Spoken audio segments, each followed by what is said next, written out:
Soos genoem gesels ek met 'n baie passievolle vroueboer. Haar naam is Nontokozo Mdletshe en sy is deel van 'n program wat daarop fokus om vroue in die boerdery te kry. Nontokozo, welcome to Groot Plaas. Thank you so much. Even this is your platform, so we welcome you. Let's begin with, give me a brief, well, not a brief, give me an explanation and a description of what do you see as a successful year on a farm? Okay, greetings everyone. My name is Nontokozo Mdletshe. I'm the CEO of the Hand Isandla, which is an agricultural company based in Pietermaritzburg. What I see as a successful year in my farm is when I see growth in sales and also when I see the social impact in the communities around me and actually being able to equip people on their mental wellness, because I'm currently involved as a trainer at Pietermaritzburg Mental Health Society and other NGOs. I'm helping them establish food security through creating and doing gardens with them. Where did your journey in agriculture start? It started when I was doing grade 10, when I had to choose the stream.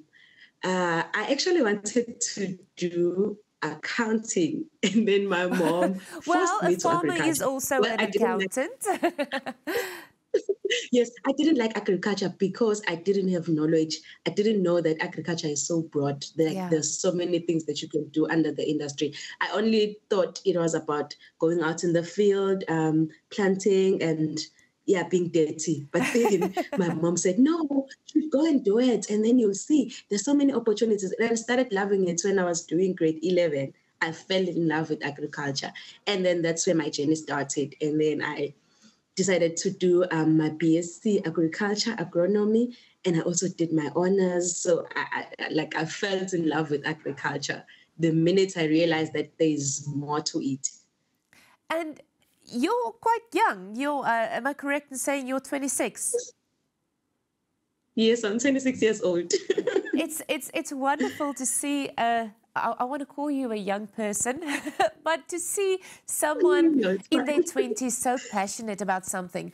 What exactly about agriculture is it that you fell in love with and that you're pursuing? Oh, okay. I realized that agriculture is not just about farming. It's not just about going to the field and planting a seed and being out there, being dirty, being exposed in the sun. But there's more to it, as I've said before. One can be involved in the whole value chain. One can be involved in agro-processing, adding value to the products that has already been planted by someone else. You can be involved in just producing seedlings. So there's so many great opportunities in agriculture. It's not just about the knowledge that most of us had, that you just go out to the field and plant a seed and that's it. But there's so many opportunities there. So yes. As for now, I'm doing a business development course, because in as much as I did agriculture at school, I did my honors, but I didn't have much knowledge about being in agriculture and being a business person there, like doing business in agriculture. I was just doing it because I love it and I did it at varsity. So I embarked on a business development course so that I can be able to actually run a stable and a successful business. Why do you think farming, and especially what women can bring to the industry, why do you think it's such a good fit? I think it's a good fit because the first person to put food in a person's mouth is a woman.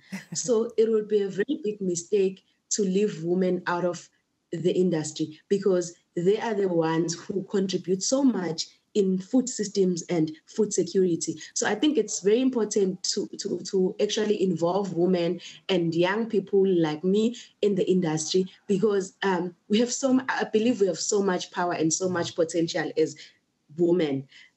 We can be able to tackle the food security issue. We can be able to even get the skills, get the knowledge, and even share it with other people. It's not just that we can only grow our own businesses and grow as a person individually, but we can also impact other young people, because some young people, if they see a young person in agriculture, they actually start to look at like, oh, wow, okay, a young person can do agriculture, because it's like a norm that it's only old people who are tired who can just go to the industry. So when I tell them my story, after 3 years of working and I was getting paid like a well salary, but I decided to resign so as to focus on my business. And then they start like, wow, okay. And then it's like an inspiration to them. So it's very important to actually include women and young people in the industry. Now, since you got involved in agriculture and especially the program, what have you learned? I mean, what are the things that makes you excited, and what did you learn? Okay, as I've been involved in the industry and in the program, I've learned that agriculture is very wide. Like in my business, I'm not just selling vegetables. I'm not just selling organic vegetables, but I'm also selling skills.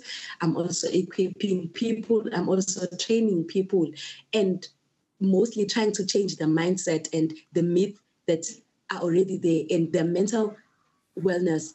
Because in most people, like with what happened with the COVID-19 and looting, most people have been like mentally, I don't want to say ill, but their mentality wasn't okay. Yeah.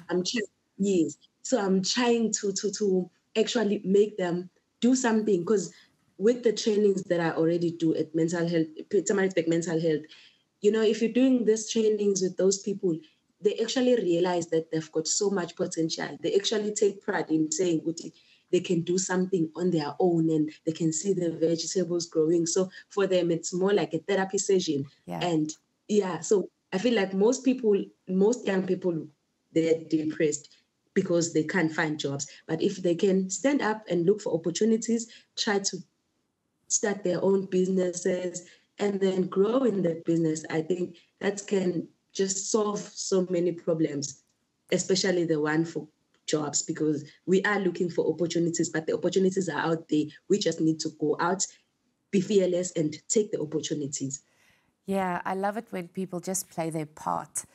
If you look at what you're doing in agriculture at the moment, where do you put yourself in the value chain? And what advice would you give to a future generation of women in agriculture? Okay, I put myself in the whole value chain. Why am I saying that? Because I've recently started a nursery where I'm planting seeds and producing my own seedlings, so that I cannot go and buy seedlings from someone else, but I can be able to do them here and be able to sell the seedlings to other people also and plant those seedlings. And then after that, I plant the vegetables, and then I produce the vegetables. I sell them as raw vegetables. I sell them as chopped vegetables, like the cabbages, because as I'm doing urban farming, most people, they don't like chopping a cabbage, spending their time cutting potatoes. So if I do that, I'm adding value. I'm adding another revenue stream to the business.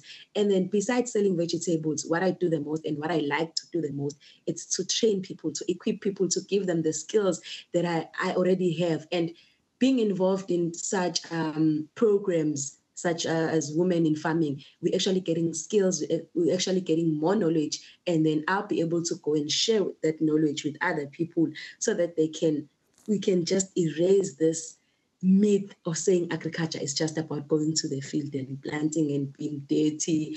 And the advice that I can give to young people or to a person who want to be in the industry of agriculture is that we shouldn't limit ourselves. We shouldn't doubt ourselves, because we've got so much power and so much potential, and we shouldn't wait for job opportunities, but we should stand up and create our own jobs, take the opportunities, look out for opportunities. Because if I'm staying at home and waiting for jobs or waiting for someone to employ me, nobody's going to come to my home and employ me, but I should be the one who go out and look for opportunities and start my own business.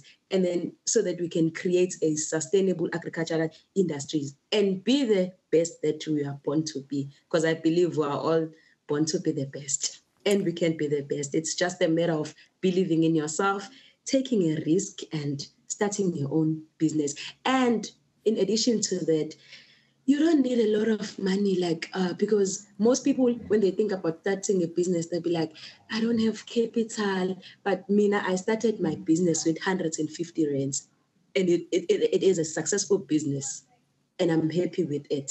So you don't need to get fundings, because I feel like if you don't invest in your business first, if you don't put money in your business, it's not going to be easy for a private sector or someone to come and invest in your business, because you haven't invested even a rand, even a 10 rand in your business. So start with what you have, and then the fundings and everything will just find you on the way. According to you, what is the most important thing that's needed to make a farming a successful farm?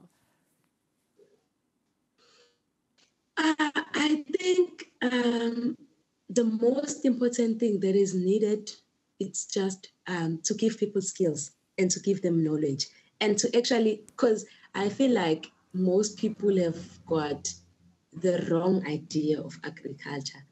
Just like me, just like how I was, because I had the idea of agriculture is only about farming. It's only about going out and planting a seed. But when I was in the industry, I actually realized that one can create a sustainable agricultural industry, because there's so many great opportunities. The value chain is very large, and life is a relationship, and we are all involved in agriculture in a way, but we don't realize that, because if I can ask, how many meals do you have a day? And then you tell me, and then look at those meals. Who is preparing those meals for you to have an onion, for you to have exactly. It's someone in agriculture. So we are involved in agriculture. So we are all need to come together and create a sustainable agriculture. One last question, and we've got about 1 minute left. If you look and think about the community you live in, what would be the top of your wish list to advocate for? Quickly. Okay, my biggest wish is to see the unemployed youth embracing agriculture as a pathway to a self-sustainable communities. That's wonderful. Nontokozo, thank you so much. I appreciate your time. Thank you so much. Ons is dan nou by die einde van ons program. Dankie dat jy ingeskakel het. Ek hoop jy het 'n wonderlike dag verder en bly gerus ingeskakel vir die groot ontbyt volgende. Van my af, totsiens.